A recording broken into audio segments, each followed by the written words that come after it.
I talked about climate change, but I'm going to start with global warming because the two are often used synonymously. But in reality, global warming is the main cause of climate change. And the main cause of global warming is what you see here in this plot, which is carbon dioxide concentrations measured at Mauna Loa since the late 1950s. We've seen this consistent increase. And in other records that go back even farther, we've seen this consistent increase in carbon dioxide concentrations in our atmosphere, really since the turn of the Industrial Revolution. Our most recent monthly observation from January was 423 parts per million. Just to give you an idea, when we use ice cores and go back about 800,000 years before the present, we didn't ever see concentrations above 300 parts per million. Now we're at 423. So it's really sort of an unprecedented amount of carbon dioxide, at least on human levels, and an unprecedented increase as far as how quickly we've increased that CO2. Now, the main sources, the reason why carbon dioxide has increased in the atmosphere over the last 150 years or so is energy creation from burning mainly of fossil fuels. On the right-hand side, you can see this is our greenhouse gas concentration, emissions in 2019 in the U.S. by economic sector here. You can see transportation in the U.S., and this has been the way it is the last several years. Transportation's made up the largest share, not the majority, but the largest share of greenhouse gas emissions. And actually the largest part of that is personal transportation, namely cars. But also we have significant contributions of emissions through electricity provision, industrial processes, as well as commercial and residential, and then about 10% from agriculture. With that being said, this is all greenhouse gas emissions. When we look at just methane, for example, agriculture is quite a bit more. And then, when we look at really who has contributed the most as far as greenhouse gas emissions, particularly CO2, since the turn of the Industrial Revolution, we can see that it's mainly the developed world. It's North America, Europe, Eastern Asia, but North America has accounted for roughly a quarter of global CO2 emissions. And so that it's really important to understand this is really the main cause of that increase in CO2. Now, the thing is that even without humans, carbon dioxide concentrations in our atmosphere have been a dominant driver of global average temperatures for most of Earth's history. So we know that the physical processes tell us that when carbon dioxide concentrations go up, the global average temperature goes up and vice versa. So therefore, it's no surprise when we see the reaction to increased CO2 emissions from burning of fossil fuels with what this chart shows here, which is an increase in the global average temperature. This is global warming. Global warming only describes the increase in the global average temperature that we've witnessed since the Industrial Revolution, about 1.5 degrees or so Fahrenheit. The different lines are just different products that kind of show the consistency between those. Now, global warming, what this represents, a relatively small increase in global average temperatures, represents a tremendous amount of energy on Earth that's kept here, and that's essentially what those greenhouse gases do. Is they throw off the energy balance of Earth. And so what that means is, because the climate system is essentially just built to move energy around the Earth through the oceans, the air, and the land, it means that this increase that we see, this relatively modest increase in global average temperatures, has significant changes, or has caused significant changes in virtually every climate on Earth, and is likely going to continue to cause those changes as long as we're emitting greenhouse gases. And so that's really the main cause of climate change, is global warming. Now, for the rest of this talk, I'm going to talk about climate change, which really has the most tangible impacts on us. So I'm letting the cat out of the bag early here and just saying this is what climate change in Illinois sort of looks like from a plot standpoint. I guess we've gotten warmer, we've gotten wetter, 2, 3, 4 degrees warmer, something like that since the turn of the 20th century. And Chicago in particular is about 4 to 5 inches wetter on average in a given year than it was the turn of the 20th century. So this is sort of what we've seen overall. Now, this is sort of a poor summary of climate change, because it's really the devil's in the details when it comes to the impacts, and I'll get to those. That's what the majority of this talk is over, but I kind of wanted to just lay that out there, that this is really what we've seen in Illinois, at least over the last 125 years or so. So here's the thing. Oftentimes I see, maybe I seek them out because it annoys me, but I'll see maps like something like this, right? To say like Illinois, because we've gotten warmer, we've gotten wetter, and we're projected into the future to continue getting warmer and wetter, that our climate in Chicago is going to be more like the climate of Arkansas or Kansas or Texas in this case. And I just want to say that this is not really the right way to think about it. And I think this week is a great example of this. So in reality, these kind of things that are called climate analogs are a gross simplification of what climate change actually means for a place like Chicago. And the reason being is that what they do is they take the average annual temperature and the total precipitation and say, okay, Chicago's projected by 2070 to be this. And that's kind of like current day, Texarkana or wherever. The problem is that Texarkana, or the very, for those of you who aren't familiar with Texas geography, the very northeast corner of Texas is still quite a bit further south, therefore closer to the equator and farther from the North Pole than is Chicago. And therefore, the potential to get certain types of weather systems that we get pretty often in Illinois is not there in Texas. And so what we really need to think about with climate change is that by 2050, by 2080, whatever goal you want to set, what climate change does to Chicago by 2050, let's say, is not making it more like Little Rock or Texarkana or whatever. It's going to be a warmer and wetter Chicago. And so when I mentioned this week, it's a great example of what we're thinking about here, where because of warming winters, we have the potential to get to almost 80 degrees, a couple days in a row. And I mean, we're getting to 74, 75 degrees at O'Hare, which means that there are certain parts of the city that are likely getting above 80 degrees as far as what people are feeling. And then, by tomorrow, actually, heck, in 12 hours, it's going to be in the 20s. And so that's something that we see because our warming winters give us that higher likelihood of reaching those, what we consider extreme temperatures in the winter, but we're still fairly close to the North Pole. So we get the big burst of cold air that's very possible even in a warmer climate. So anyway, this is me going off on a tangent and just saying that basically introducing the first of two through lines in my presentation. The first through line here is climate change is a complicated and wicked problem. Okay, it's far more complicated than just saying, hey, you know what it's like in Oklahoma City right now? That's going to be Chicago. No, way more complicated than that. All right, I use the example here of this street tree. You plant this street. Sorry, my slides are skipping on me. You plant this street tree today. It's got to live to 2050, 2080. It's not just going to be living in a warmer, drier, or wetter environment. It's going to be dealing with differences like extreme weather. It's going to be dealing with disease that's because of the weather conditions and insect pests and competition from other plants that really like the wetter climate overall. So that's one of these through lines that we're going to try to push through with this talk, is that climate change is very complicated. And I'll give more tangible examples as I keep going. It's also a wicked problem, meaning that there's no silver bullet. There's nothing that any of us can do just to solve the problem, but there are many things that we can do to really help that. Also with the wicked problem, what that means is that any solution, which again, there's no silver bullet, but any solution has trade-offs of its own or problems of its own that creates. And again, I'll show more tangible examples as I get going here. The second through line is that climate change creates some new problems, but more than that, really exacerbates or worsens problems we already have. And I kind of use a Venn diagram to show this, because who doesn't like a good Venn diagram, right? The middle is your risk of something bad happening. Let's say you getting bit by a tick and getting some sort of disease or whatever it is, having a heat wave or something like that.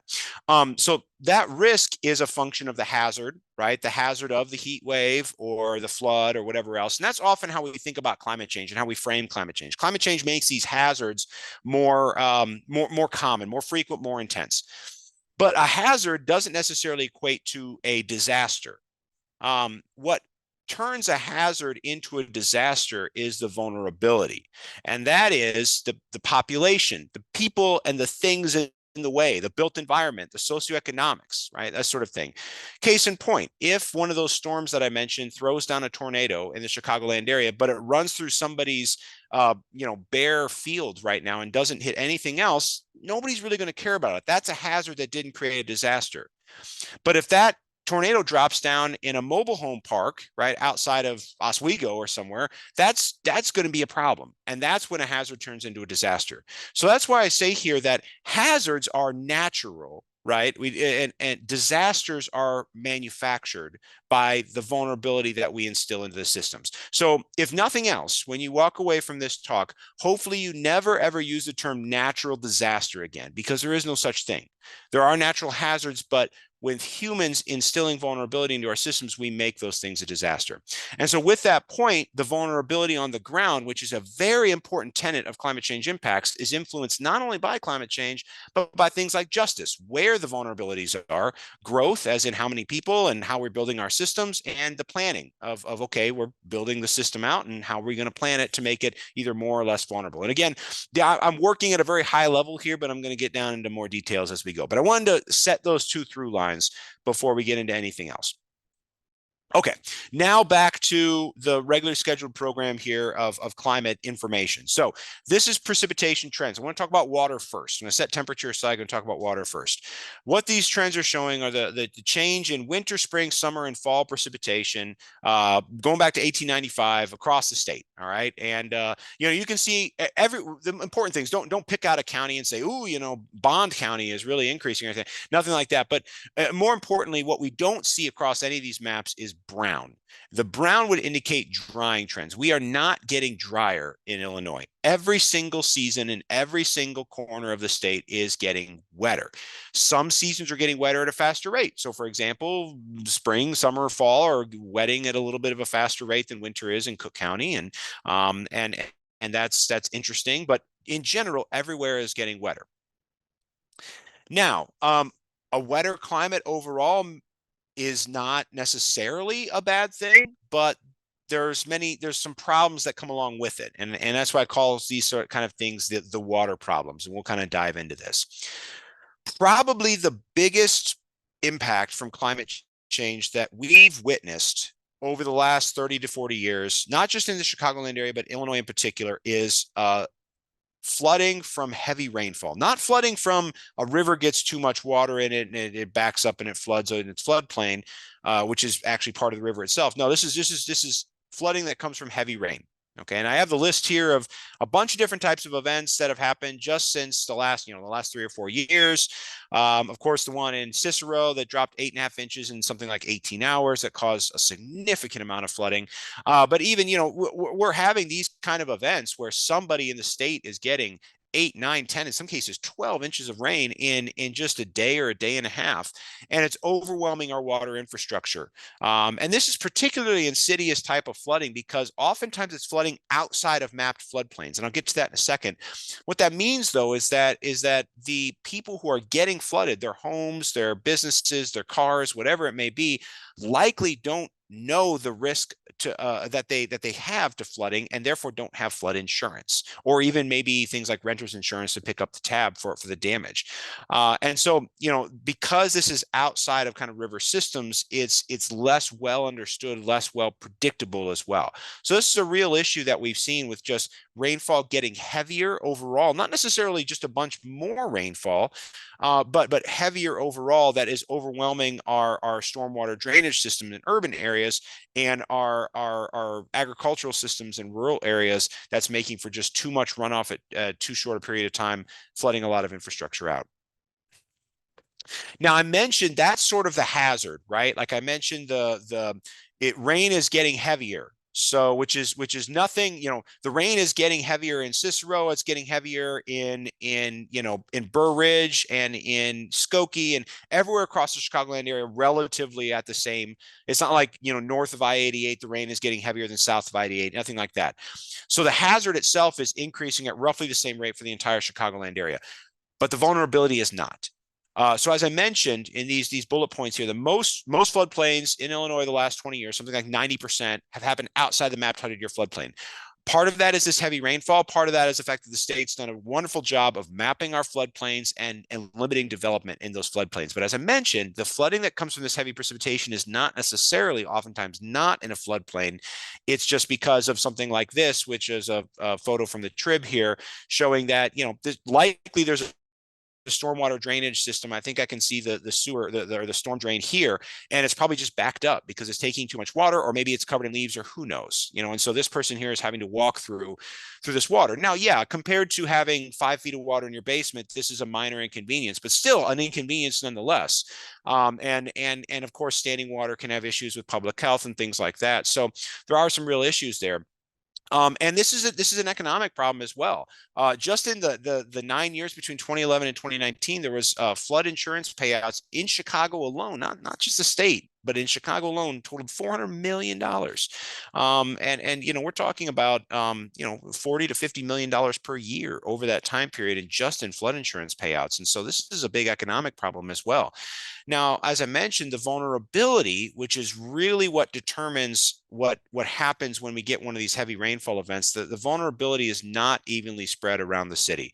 What you can see here is on the map on the right-hand side is a map of 311 calls for flood damage between 2018 and 2020 from the Sun-Times. There's one of their reports that they wrote up, I think, in 2021. And you can see on the south side, the near west side, these are the areas that we're seeing the most flood claims. And one of the reasons for that is that is where a lot of the development, the stormwater drainage infrastructure is significantly antiquated, and putting the populations who live and work there at a significantly higher rate of being affected by flooding when we get heavy rain. So again, when you compare something like the Gold Coast to the south side, the heavy rain is increasing at roughly the same rate, but the underlying vulnerability of the infrastructure and the populations that live there is much, much different.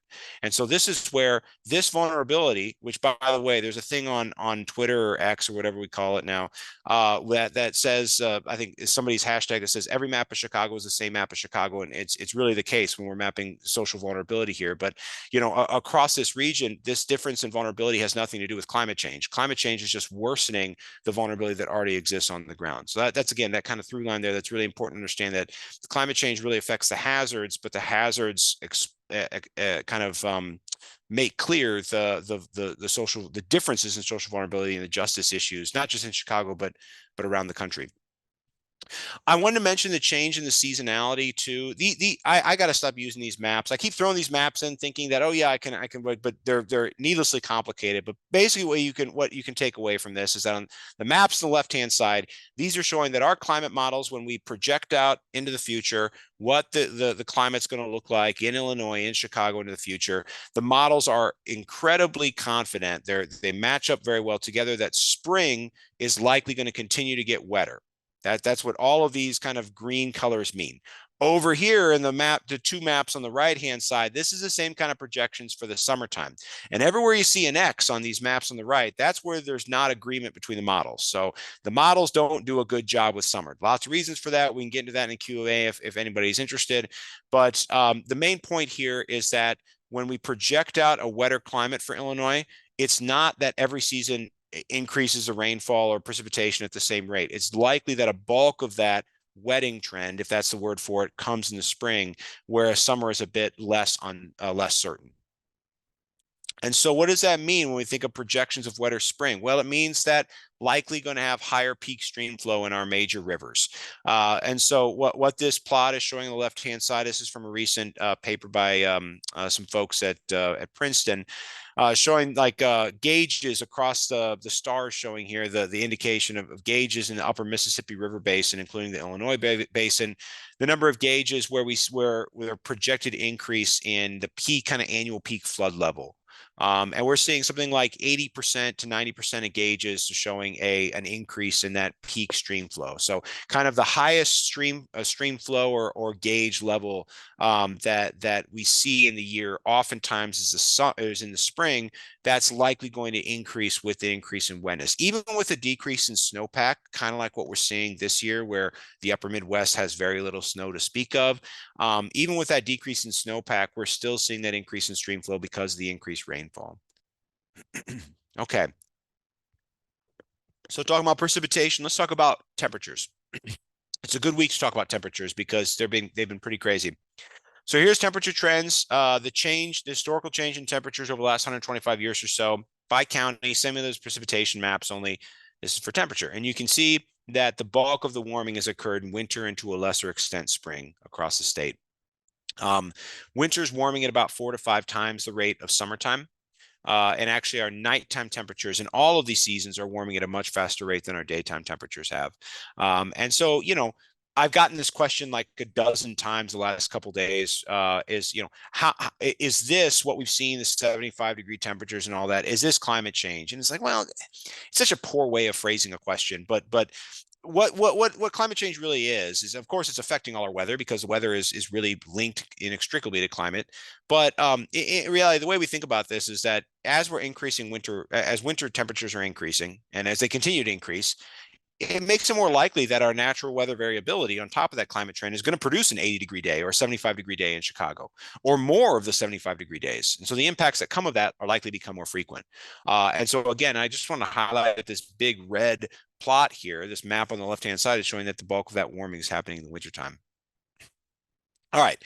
But often, many of the impacts that we see from heat or from increase in temperature don't happen in the winter. They happen in the summertime. And that's because we reach those thresholds where we start to see human health impacts. So, the plot on the top left here, that's showing the plot of annual hottest 5-day maximum temperature. So take your 5 hottest days in a row in northern Illinois. That's the average temperature projected out to the end of the century. The 5-day average high temperature in northern Illinois is projected somewhere between 95 and 103 degrees by 2050. Currently, we usually get up to maybe 92, 93 degrees. So this is that. If you think about that in the diagram again, this is the hazard. Climate change is increasing the exposure or the hazard of extreme heat in the summertime, but also expanding that season. A couple of years ago, we had a pretty significant spring heat wave where I think 3 people died in I believe in a nursing home or an assisted living place in Chicago. And that's one of the other things we're seeing, is that these heat waves are not just being restrained in the summertime. So just as an exposure, the increase in temperatures in across all seasons, but especially in the summertime here, are increasing our risk of being exposed to extreme heat. Now, the thing about urban development in the U.S. in the last 60, 70 years is that it's mainly just been getting bigger. So I wanted to mention here specifically for the Chicagoland area, heat and sort of how our development can either worsen heat problems or make them better. And this is, again, kind of coupling that hazard with the vulnerability. And so, out of all the areas, out of all the counties in the 7-county area that grew in their population, which most of them did, it was Kendall County that grew the most by 15% between the 2010 and 2020 census. And that really kind of signifies the growth in the kind of the exurbs, right? The areas surrounding the main part of the city. And this is sprawl development. Now, sprawl development happens for lots of reasons. Some people want more space, but also because it's sometimes hard to find affordable housing as you get closer to, the entertainment and workplaces in the city. But what sprawl development does is it does a number of things that increases the heat itself through the heat island effect, but also increases our vulnerability to that heat.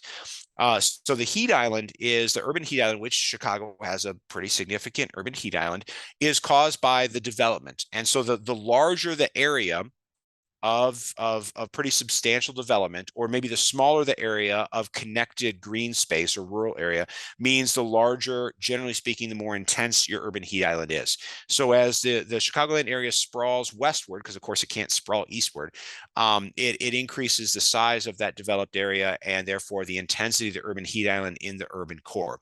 But also on the vulnerability side, sprawl development exacerbates urban heat effects by prioritizing car-based transit. And what that means is that if you're living in some areas outside of the main area that's served by this, for example, the CTA or the Metra, it means you're relying on car-based transit to get yourself around and maybe to get out of situations that can be problematic during times of extreme heat. And so, when we think about the car-based transit, it really puts a lot of folks who are either can't afford that kind of transportation, personal transportation, or maybe can't drive any longer for whatever reason, puts them at an increased risk of having a problem with extreme heat. Also, of course, we know, as I mentioned before earlier in the talk, that personal transportation by cars is a main contributor to climate change. And so having to force folks to get around just by car, not giving them a good option of accessible and reliable public transportation, it increases their vulnerability to the extreme heat, but it also increases the emissions that they're putting out to get around. It also increases the risk of social isolation, which is one of the biggest determinant factors for having extreme heat problems. It does somebody who may or may not have air conditioning. Does somebody have somebody who's going to go check on them, during a really high temperature day? And I mentioned it's not just an urban problem. We have some of our worst vulnerability to extreme heat in rural areas because of the lack of proximity to good health care. So it is a rural problem, but tonight's talk is to the Chicago branch of 350. So I'm going to talk about the Chicagoland area.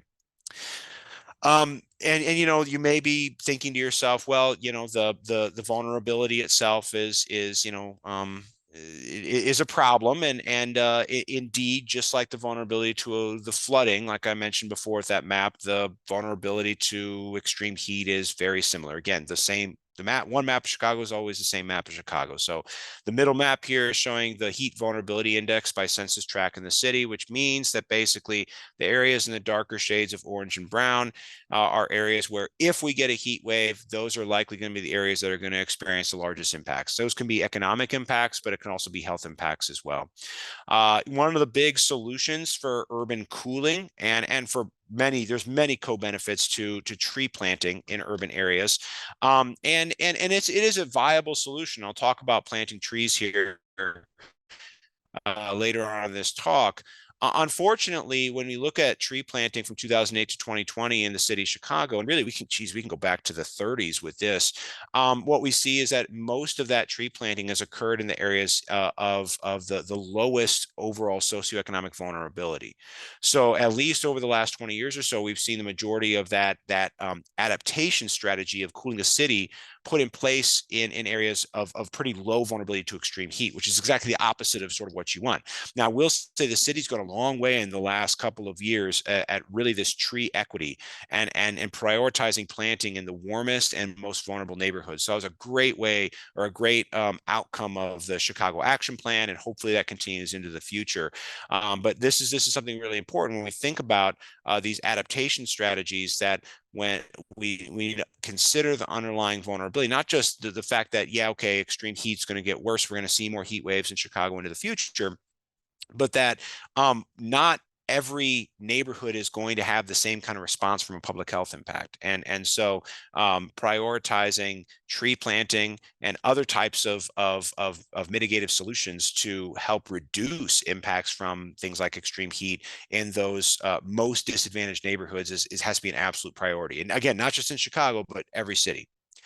And I just wanted to say here, for objectivity's sake here, that I'm not just picking on Chicago, right? You can pick on any city, medium to large city in the country, and you will see the same kind of stark divides and vulnerabilities. So I'm going to go to the city that I grew up near, which is Peoria. And this is the same kind of thing. This is heat vulnerability by census tract in Peoria. And if you don't know the geography of Peoria, this is the Illinois River splitting the blue area and the yellow area. If you go on the east side of the river, you get to East Peoria, which is in the bottom 10% of social vulnerability of any census tract in the country. If you walk, or now you can bike over the Bob Michaels Bridge to the main part of Peoria, which takes 10 minutes or less, you're now going into an area that's in the top 10% of overall vulnerability. So a river, or in Champaign, it's a railroad track, right? It doesn't matter. The idea here is that the vulnerability to things like extreme heat is built into the system and has nothing to do with climate change. What climate change is doing is it's coming along and it's exacerbating these social inequities. And so that's bad news, right? That these things are getting worse. The good news is that the solution in many cases to these climate change problems is fixing the underlying social inequities that exist in the first place. Because irrespective of how the climate changes, if we have a more just world, or a more just urban design in this case, it reduces impacts.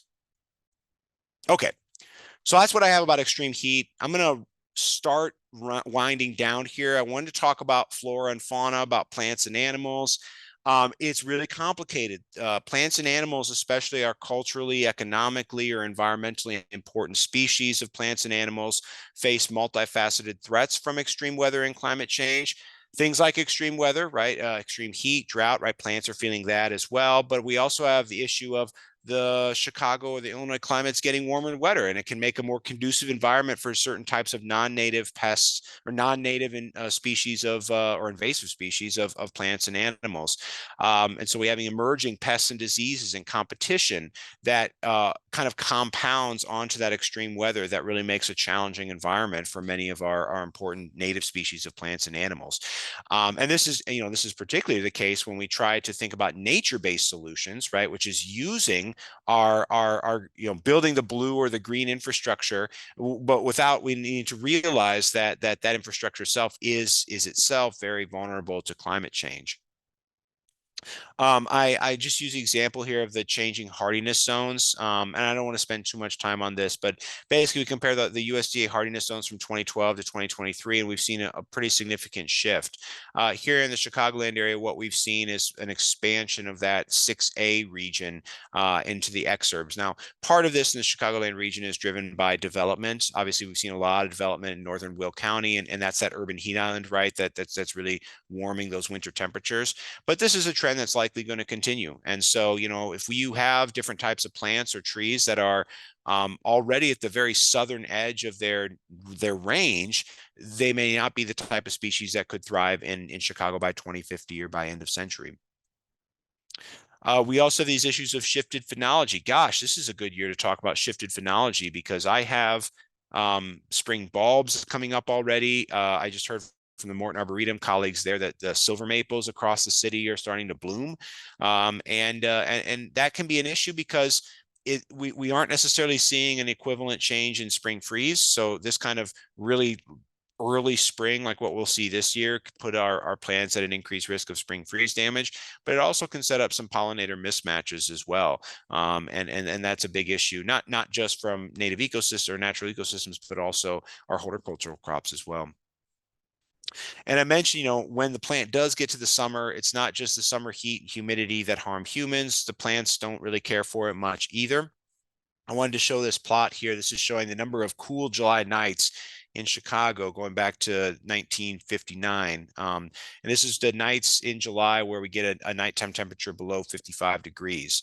And you can see a real dramatic fall off really post 1980 of those. And actually the last year we got a July night where it dipped below 55 degrees at O'Hare was in 2016. So it's been what, 7 years so far. So really significant there.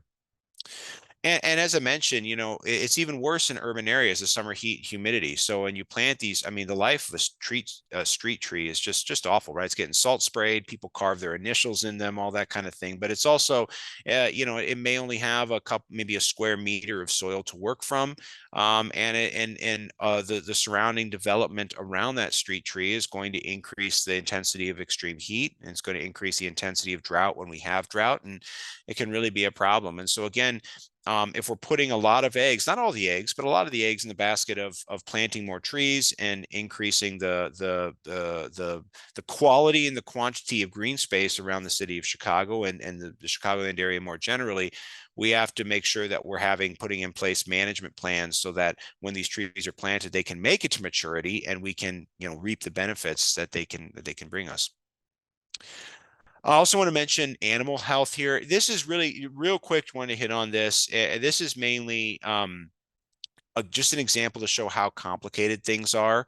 And this is maybe not the best slide to show it. Instead, maybe I'll switch to the next slide and tell a quick story here. So over the last couple of years, I've been involved in a project that's been led by the Natural History Survey here at the U of I, and trying to figure out what is maybe related to an increase of or a couple of significant occurrences of botulism and cholera outbreaks among seabirds in Green Bay, Wisconsin, and especially the piping plover here, picture here. We saw significant botulism outbreaks in the piping plover over the last several years. And basically in general, what this is what we're seeing is that, you know, botulism, avian botulism, is a type of disease that really likes warmer waters, ice-free conditions, warmer soil overall, and I believe it's a bacteria. I should know that, given that I'm on this project, but I'm not or an entomologist or ecologist, so I can't. I'm not sure, but whatever causes botulism, it really likes to thrive in those warm soils. And you know, the complicating factor here is that birds fly. That may seem kind of silly to say that, but you know, and they migrate, and so what that means is that your vectors of spreading disease are a lot different than if you're studying an animal or thing that doesn't move all that much. So when we think about warming winters in the upper Midwest, and as what it can do is it can increase the spread of something like avian botulism or avian influenza, and having those migratory patterns with more birds on fewer and fewer land areas that are good for them to you know, to set up shop on, it can mean an increased spread of those diseases. And as we've learned from COVID, you know, the zoonotic disease spread is a real problem, and it's not just a problem in certain parts of the world. It because of our connected global system, it becomes a problem for everybody. So it's changing animal health, and how animals, both domestic and wild animals, are responding to climate change is really important as well. Okay, now time for solutions. I've been doom and gloom this whole presentation, so I want to end with talking about solutions and building climate resilience. I'm going to mention mitigation, and I'm going to mention adaptation. I want to split the two here, even though they're not necessarily mutually exclusive. They're not mutually exclusive, but we're going to split the two just for this sake here. So mitigation is really action to reduce the emissions that cause climate change. So things like sustainable transportation, clean energy, energy efficiency, basically just reducing, and ideally at some point here soon, eliminating greenhouse gas emissions altogether. That's mitigation. Solving the problem of global warming that'll solve climate change. Adaptation is actions that can kind of manage the risk. So things like, okay, even if we stop all carbon dioxide emissions now, today, we're still going to see increased temperatures for the next several decades in Chicago. So that means more extreme heat exposure. So what can we do on the ground to reduce our vulnerability in a hotter Chicago overall? That's sort of tackling that vulnerability part of it. So I want to kind of hit on both of these. The national scale solutions, oftentimes when it comes to climate change mitigation, it's systemic. We can talk about individual carbon footprints, but there is just not, in the grand scheme of things, there's not a ton that individuals can do necessarily to completely reduce or offset their own individual carbon footprint. More effectively is reducing systemic carbon dioxide or other types of greenhouse gas emissions. So when it comes to transportation, driving less, that's essentially driving the car less is what it comes down to. But it's not that simple, right? It's not just saying, okay, everybody who lives in this community that was planned for cars, drive your car less. Well, that's maybe not feasible. So it's more complicated than that. So thinking about planning, how we lay out communities, how we plan communities, how dense they are versus how much sprawl they are. Thinking about telework and e-commerce. That's one thing that telework has done, is it's made commutes a lot less necessary, hopefully for a lot of people. But then also more efficient transportation. So public transportation is a huge thing. Having access to clean, efficient, reliable public transportation is a huge win for climate mitigation, because it means that we can remove a ton of cars off the road by just giving people means to public transportation, by just promising somebody that train will be at that station at this time, and it will be and you'll be able to get to your work at this time, guaranteed, no matter what day it is. That's a huge incentive for people to take that public transportation, as opposed to wondering if they're going to make it on time today. And then, of course, when we do need vehicles, personal vehicles, trying to electrify that transportation fleet as quickly as possible, and making sure the electricity that it's based on is from low carbon sources. On the agriculture side, one of the big ones for agriculture is land conservation and natural carbon sinks. So ensuring that we're not that we're using sustainable farming practices and food production practices, good soil and water conservation practices, so that we can conserve the land that we have that can act as that carbon sink. That's a really important one for agriculture. And then for industrial, a lot of it is using low carbon fuels. They're doing great work here at the U of I on SMR, which is kind of a compact nuclear reactor technology that can create the amount of heat that's needed in industrialized processes at a fraction of the carbon. So it can be a great technology to deploy, and because they're a lot smaller, they don't necessarily have to be deployed only in rural areas. So I'm reaching very quickly the edge, the edge of my understanding of nuclear technology. So I'm going to stop talking about it, but that's one of those types of technologies that can at least decarbonize or get closer to lower carbon industrial processes. I mentioned, I didn't know I forgot I had an original slide here, but I mentioned the role of land conservation and climate mitigation. We think about just energy, but conserving the prairie, the wetlands. Gosh, the wetlands are so important to preserve, and those types of naturalized lands or forests are a big way going to not increasing greenhouse gas emissions. Now I want to move to adaptation. And the good news about adaptation is that a lot of the work can be done locally, which is, of course, where we, kind of the group here, we have the largest impact.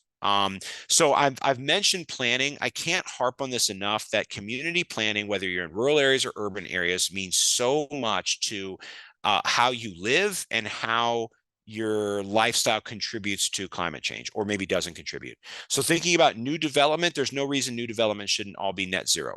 Having accessible green space, many benefits from that. I'll talk about that in just a second. I mentioned the public transportation, safe and affordable housing. Now that hits in many different ways. If people have safe and affordable housing, then they're able to not maybe commute as long. But when we think about the vulnerability to things like extreme heat, being able to get people off the street and into their own air-conditioned homes is actually a really big way, if not the biggest way, to getting to reducing vulnerability to extreme heat. Safe and reliable water systems, updated flood risk maps and information. We talked about how important that is. And then from food systems, really soil water conservation, local food supply chains, from natural resources, again, floodplain reconnection.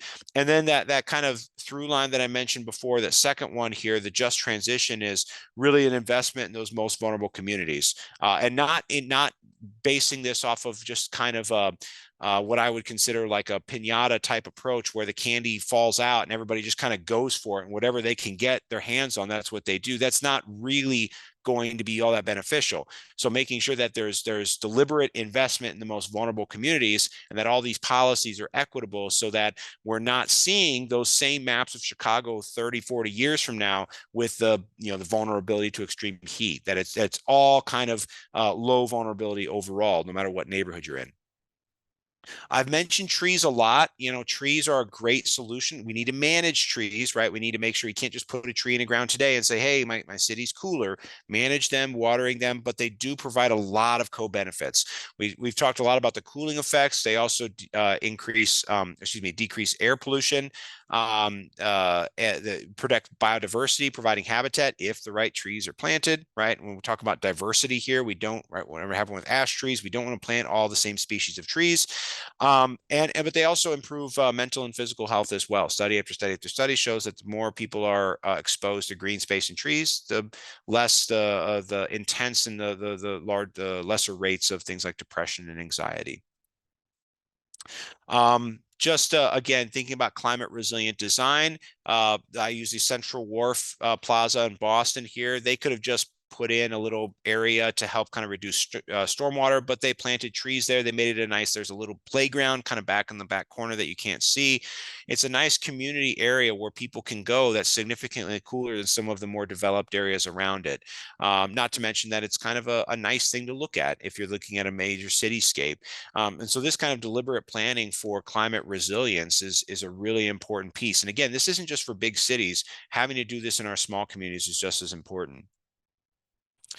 All right, I'm going to get to this. This is my last slide here, and this is more about that individual action. What can you do, right? And I kind of poo-poo the idea of a carbon footprint, and it is really important. I mean, if folks feel like driving less is what they want to do to contribute to the cause, then that's great. You should do whatever you should feel. But when I talk about your individual contribution, I will always argue that community and political engagement are the two most effective ways of making change for building a more resilient and just society in the face of climate change.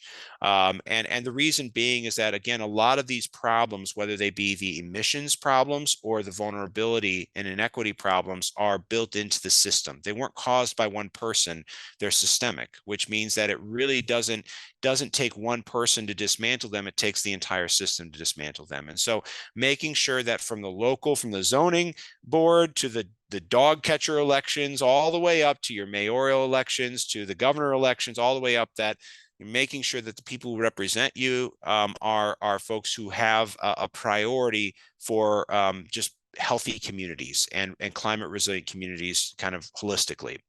Also, engaging with friends, family, and neighbors is really important. Talking about climate change, and not from it like we're all going to die, because we're not. Well, yes, okay, I should back up. We all eventually will die, but not necessarily because of climate change.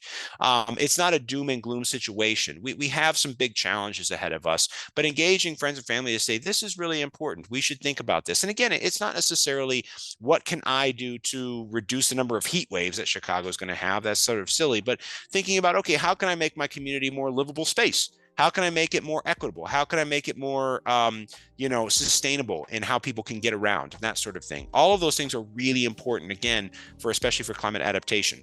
And then there are these individual actions, things like eliminating food waste, fast fashion, planned obsolescence like phones, non-recyclable plastics, HVAC overuse. Those kind of things can be little things that do matter, but there can be, the little things in the grand scheme to making a difference. And then, of course, there's climate conscious diets, which doesn't just necessarily mean reducing meat consumption, but also means where your food is coming from and how that food is produced. And then, of course, energy and water conservation, always a huge a piece of this. So I do hope this was all, or at least some of it was helpful. Thank you again for letting me hijack some of your evening, and I'm happy to take any questions if there are any.